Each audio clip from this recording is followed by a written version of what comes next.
Gabor Fonai.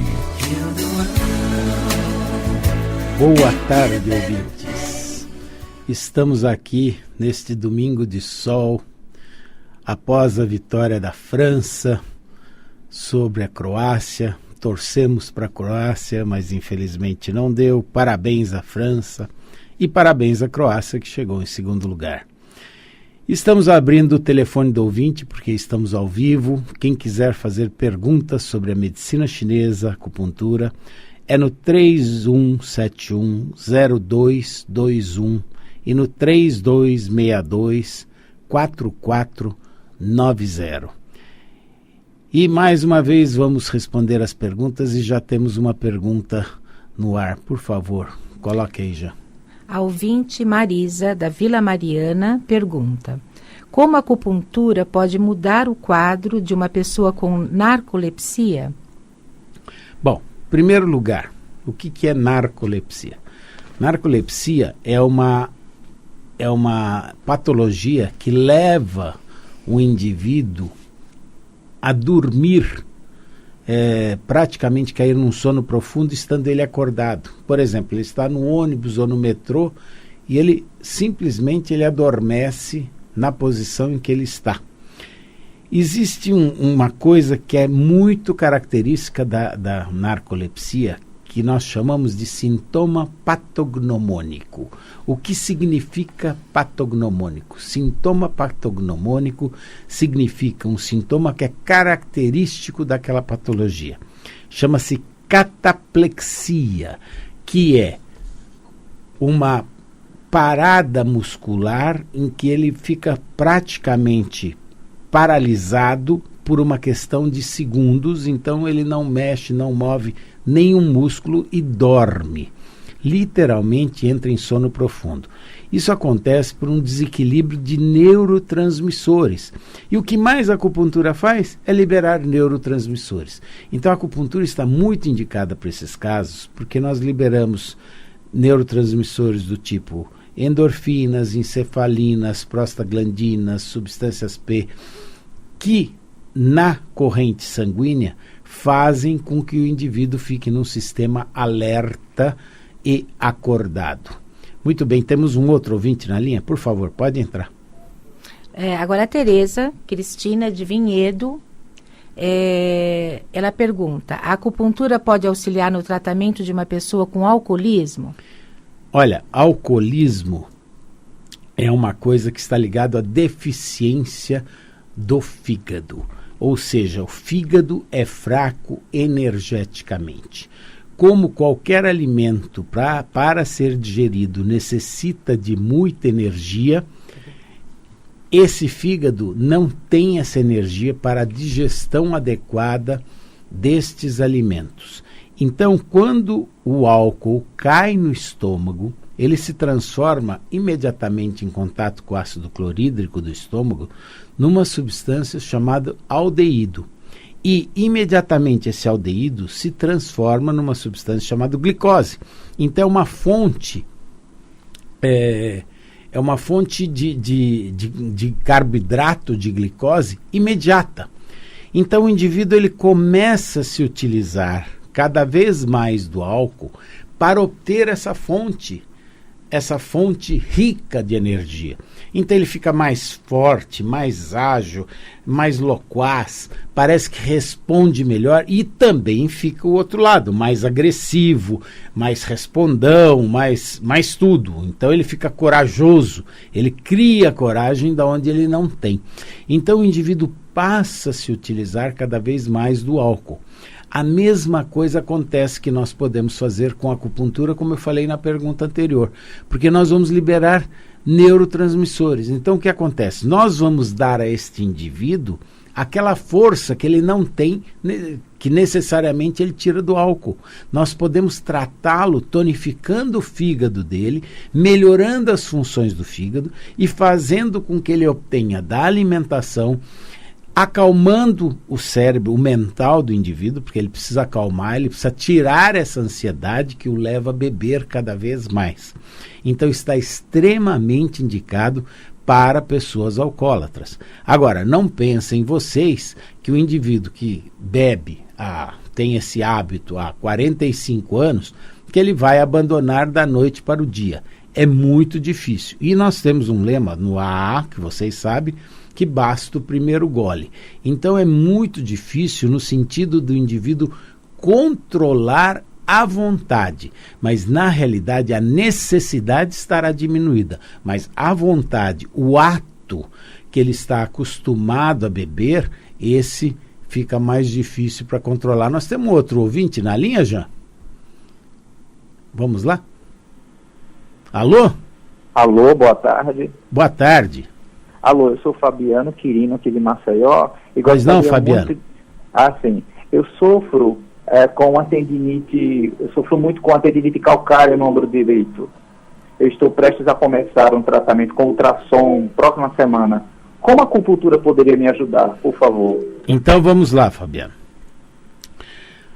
Qualquer tipo de tendinite, ela está ligado a 3 tipos de processos dentro da medicina chinesa. Primeiro, são traumas físicos. Quer seja carregar peso, quer seja ficar numa posição ruim de trabalho, quer seja movimentos repetitivos, quer seja traumas hoje em dia que nós temos, que são os campos eletromagnéticos que nós somos obrigados a aguentar. A segunda coisa é vento frio, tá? Vento frio também ataca as tendinites. Mas a terceira coisa, o que mais pega são os processos emocionais. E como é ombro, o ombro está ligado a pulmão. Pulmão está ligado a tristeza. Então, com muita certeza, existe alguma tristeza profunda que necessita ser tratada dentro desse quadro. Esse é o quadro que fica escondido. É como se fosse um iceberg que você está vendo só a pontinha do iceberg, que é a dor que você está sentindo. Mas existe algum processo emocional embutido aí, que não vem ao caso. Eu não sou analista nem psicólogo, eu sou médico, mas ela precisa ser identificada e precisa ser tratada. Porque os outros 2 órgãos que também agem um pouco no ombro é o fígado e o rim. O fígado são raivas, as emoções são as raivas. E o rim, as emoções é o medo. Então, medo, raiva e tristeza. São 3 emoções que necessitam ser tratadas. Porque se você não tratar esse processo emocional que pode estar te afetando, com certeza essa tendinite irá voltar, irá recidivar na continuidade do seu tratamento. Agora, está muito indicado sim, ultrassom, ondas curtas, todo tipo de fisioterapia é muito bem-vinda, e a acupuntura também, mas a acupuntura ela tem a grande vantagem de, além de atuar no local, ela vai atuar no seu geral, no seu emocional, em todo esse problema que deve estar escondido. Tá claro? Você ouviu, Fabiano? Eu acho que ele desligou. Alô? Alô, boa tarde. Boa tarde. Por gentileza, doutor, meu nome é Luciana, eu sou de Pinheiros. Pois não, Luciana. Acho que o senhor já começou a responder a minha pergunta antes mesmo de eu formulá-la. Queria saber se a acupuntura ajuda nas dores articulares e se o estado emocional ajuda a piorar o quadro das dores. Com toda certeza, a acupuntura ajuda em todas as dores articulares, até naqueles advindos de artrite reumatoide. É justamente esse o meu caso. Exatamente, até nesses casos ela ajuda muito. E o emocional, não tenha dúvida, você pode ver que o dia que você fica mais tensa, mais ansiosa, passa um processo emocional de medo ou agressividade, raiva, alguma coisa, você pode ver que no dia seguinte a dor vem mais intensa. E a articulação, as articulações, elas têm um governo. Então, por exemplo, o fígado, ele governa principalmente região de cervical, quadril e joelho. O fígado está ligado mais às raivas. O rim governa mais a coluna como um todo, o tornozelo e as pequenas articulações das mãos. E ela está ligado a medos. O pulmão, como eu disse, está mais ligado à tristeza, seria mais o ombro. E o baço pâncreas está mais ligado às reflexões, a pensamentos repetitivos. E aí ela dá mais inchaços, mais do que a dor propriamente dita. Então deveríamos tratar esses órgãos, né? Sempre tem que tratar todos. Você tem que tratar o paciente como um todo. É muito importante tratar a pessoa como um todo. Nós não podemos nos restringir a tratar de sintomas. Por exemplo, o indivíduo às vezes está com uma febre. Não adianta a gente tratar a febre. A febre simplesmente está pondo para fora algo que está lá dentro. Então nós temos que tratar o que está levando a ter essa febre e não a febre. Infelizmente, nós nos acostumamos aqui no Ocidente a fazer o tratamento do anti. O que é o anti? Está com febre? Antitérmico. Está com gastrite? Antiácido. Está com dor? Analgésico. Está com depressão? Antidepressivo e assim por diante. Mas é tudo anti. Estamos muito analgésico e anti-inflamatório. Exatamente. E no fim eles acabam atacando o seu estômago e o seu rim. E piorando mais o quadro, né? Exatamente. Vai piorando muito mais. Exatamente. Muito obrigada, doutor. De nada. Próxima pergunta. Bom, agora é a ouvinte Maria, de São Caetano do Sul. Como auxiliar uma pessoa que está deprimida, dorme muito e não tem vida social? Bom, vamos lá. Todo esse quadro de depressão, dormir muito, não ter vida social, o que está mostrando? A pessoa está se escondendo. Ela não quer sair de sua concha. Ela está como um caramujo presa dentro da sua concha. Na realidade, o processo depressivo às vezes leva a isso. Existem pessoas que se deprimem e tornam-se reativas com quadros de raiva, com quadros de medo, com quadros de tristeza, com choros. Esse também pode acontecer, mas cada um apresenta o quadro depressivo da forma que lhe convém, digamos, que é a forma que ela pode se esconder melhor. Dormindo, ela se esconde, ela não vai a lugar nenhum, se tranca, se isola e cada vez mais vai se isolando. Obviamente que a depressão está ligado também a um distúrbio dos neurotransmissores, isso já foi comprovado. Então é um desequilíbrio entre 5-HT1 e 5-HT2. E quando nós fazemos, que são as serotoninas, quando nós fazemos acupuntura, nós liberamos as serotoninas. Então os quadros depressivos tendem a melhorar. Mas não pensem os senhores que vai melhorar com uma aplicação de acupuntura. Mas sim, nós vamos melhorar com o correr do processo. 2, 3 meses de acupuntura, a pessoa já começa a ter uma melhora significativa, mas tem que fazer terapia junto. Isto também não exclui o uso de medicamentos em alguns pacientes. Existem pacientes que têm que tomar o medicamento. Então, quando nós recebemos esses pacientes que estão na vigência do medicamento com o tratamento psiquiátrico, nós orientamos os pacientes para que não abandonem nem o psiquiatra, nem a medicação, e conforme elas forem melhorando, o próprio psiquiatra vai fazer a retirada progressiva desses medicamentos. Tem outro já? Mais um? A ouvinte Cileide, de Santo Amaro, pergunta: meu filho tem déficit de atenção e foi medicado com Ritalina. Tem apenas 7 anos. No caso dele, a acupuntura é indicada? Vejam, o déficit de atenção, na realidade, é um estado de ansiedade também. Ele está muito ligado ao estado de ansiedade. E a ansiedade está ligado muito ao coração, ao baço pâncreas e ao rim. O coração por causa da própria ansiedade em si. O baço pâncreas por conta de, eventualmente, pensamentos repetitivos de fazer determinados atos. E o rim por conta de medo, insegurança. Então, com certeza, primeira coisa, no histórico desta criança, precisa ser acompanhado com o quadro como foi a gestação da mãe. porque esse distúrbio está muito ligado à gestação materna. Se essa gestação materna foi com muito medo, muita insegurança, nós vamos tonificar principalmente o rim. Se foi com muita ansiedade, com muito agitação psicomotora, nós vamos tonificar mais o coração. Se for com muitos pensamentos obsessivos, com coisas repetitivas, nós vamos tonificar mais o baço pâncreas. Mas nós temos que tonificar os 3 órgãos. O que vai determinar simplesmente é como foi o início de tudo.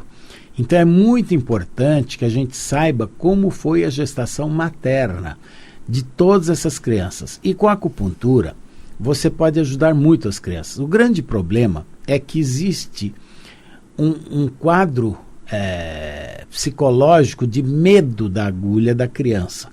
Então há necessidade de se ganhar a confiança dessa criança, há necessidade de mostrar para ela que a acupuntura, ela sente a agulha, mas que não é uma dor, porque se você falar para a criança assim, a agulha não dói, é mentira, porque nós estamos pondo uma agulha, então ela vai sentir a agulha, só que é perfeitamente suportável. Se você explicar para a criança, é uma picadinha, como se fosse uma formiguinha, uma abelha, uma picadinha maior, tudo bem, a criança aceita. O que não aceita é você falar para ela, olha, você não vai sentir nada, porque nada significa anestesiado, e ela não está anestesiada.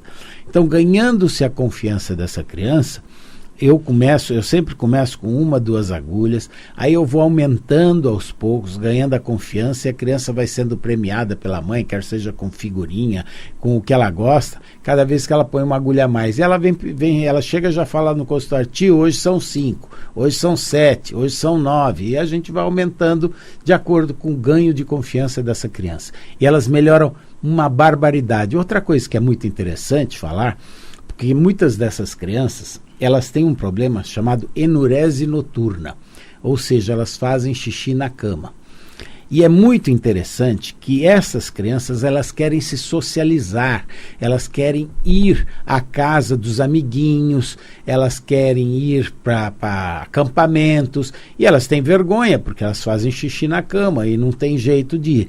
Então, uma das grandes fontes de influência materna para que essas crianças venham fazer acupuntura é falar que elas vão melhorar fazendo acupuntura e vai sair o quadro. Para vocês terem uma ideia, uma enurese noturna, ela cura muito rápido. Em cerca de 10 a 15 aplicações, a criança já não faz mais xixi na cama. É muito legal. Próximo. Agora a Renata de Sorocaba. Uma pessoa com crises frequentes de enxaqueca está mais propensa a ter um AVC? Olha, vamos lá. Na realidade, enxaqueca e AVC em si não tem relação de continuidade. As duas têm relação num outro sentido, porque para nós, dentro da medicina chinesa, a enxaqueca tem muito a ver com o fígado energeticamente alterado. Já o AVC, que nem nós abordamos já em outros programas, o AVC tem a ver com extravasamento sanguíneo ou com a falta de chegada de sangue. E o fígado, ele promove a distribuição do sangue. Então, tem a ver também com o fígado, mas sem solução de continuidade, sem nada que tenha continuidade com relação à enxaqueca. Na realidade, você tem que tratar do fígado como um todo. Enxaqueca é muito fácil, gente, de tratar. Sabe por quê? Porque ela é uma coisa que ela vem e volta, vem e volta, vem e volta. Então você consegue, porque ela não é uma coisa constante que fica 24 horas, 365 dias. Eu já peguei pessoas que tinham enxaquecas duradouras de 10 dias, 15, 20 dias até. Mas, com o passar do tratamento, conseguíamos perfeitamente controlar. Mas falar que enxaqueca tem a ver com AVC, não tem nada a ver uma coisa com a outra. São duas patologias completamente diferentes. Bom, agora é o Mário de Pinheiros, que tem 78 anos. Ele diz o seguinte, que durante a noite ele não consegue dormir porque o sono não vem. E durante o dia fica permanentemente cansado. O tratamento com acupuntura pode auxiliá-lo? Pode sim. Então vamos lá. O que acontece? Existem 2 tipos de insônia. Existe aquela insônia que o indivíduo dorme durante o Jornal Nacional, dorme durante o filme, dorme durante a novela, e aí ele acorda e fica acordado até as 3, em geral até as 3 da manhã. Às 3 da manhã ele apaga, dorme, e aí quando ele acorda de manhã ele está moído. E existe a outra insônia, que ele pega no sono logo que ele deita, e ele acorda entre 1 e 3 horas da manhã. Que aí ele não dorme até as 3 também, e às 3 ele pega no sono. Por que isso? Porque o horário da 1 às 3 é o horário do fígado. Cada órgão tem o seu horário. O pulmão é das 3 às 5, em seguida vem o intestino grosso, que é das 5 às 7, depois o estômago das 7 às 9, e assim vai, baço pâncreas das 9 às 11, coração das 11 à 1, por isso que, por exemplo, existe uma grande incidência de infarto das 11 à 1 na hora do almoço, das pessoas infartando. Vocês vejam, por exemplo, a Leda Collor teve a síncope cardíaca dela 11h30. O Paulo Francis, que morreu também de infarto, teve o infarto dele às 11h30 da manhã. O Luiz Eduardo Magalhães, filho do Antônio Carlos Magalhães, infartou ao meio-dia. Então é um horário preferencial para ter infartos. O do rim é das 5 às 7. O rim é responsável pela força de vontade. Então, se vocês forem em qualquer cidade de interior, onde estejam pessoas mais simples, pessoas que usam medicina popular, vocês vão ver que elas falam assim: não, comadre, você tá com sono, tá cansado, põe uma pitada de sal na boca. Por quê? Porque tonifica-se o rim. Então, a mesma coisa, o fígado, ele é da 1 às 3. A vesícula, por sua vez, é das 11 da noite até 1 da manhã. E o fígado da 1 da manhã às 3 da manhã. Então, este é o horário abrangente, porque a vesícula é a víscera do fígado. Se, por exemplo, um paciente me liga com uma cólica abdominal às 11h30 da noite, eu não preciso saber muito. Já sei que é vesícula biliar. Já sei que é uma colicistite. Já sabemos, isso é ao certo, isso aí não é brincadeira, é um ciclo circadiano muito interessante. E da 1 às 3 é o horário do fígado. Vocês podem ver uma coisa interessante, já pegando a emenda na pergunta anterior. Enxaqueca, em geral, vocês que estão nos ouvindo, vocês vão ver, começa entre 1 e 3 da manhã. Só que vocês vão acordar de manhã e vão falar: nossa, eu acordei com a dor de cabeça, mas ela começou entre 1 e 3, que é o horário do fígado. Então, é muito interessante essas coisas, e ela respeita o ciclo circadiano. Ou seja, respondendo à pergunta, esta insônia tem que ser tratada do fígado, muito importante. E é muito importante que essa acupuntura se faça antes do meio-dia, porque o horário do fígado, não falei que era da 1 às 3 da manhã, então ela tem que ser correspondente à outra metade. Nós vamos tratar na hora do yang máximo, que é o yang das 6 da manhã até o meio-dia. E aí nós vamos dar energia para essa pessoa, ela vai gastar energia durante o dia e à noite ela vai dormir que nem bebê. Mas isso vai levar um tempo. Não se consegue, porque existe uma coisa também, que é o costume. A pessoa está acostumada a esse ciclo. Então precisa quebrar essa barreira do costume para depois entrar. Bom, muito obrigado. E assim vamos encerrando mais um programa. Até a semana que vem, se Deus quiser. Uma boa tarde a todos.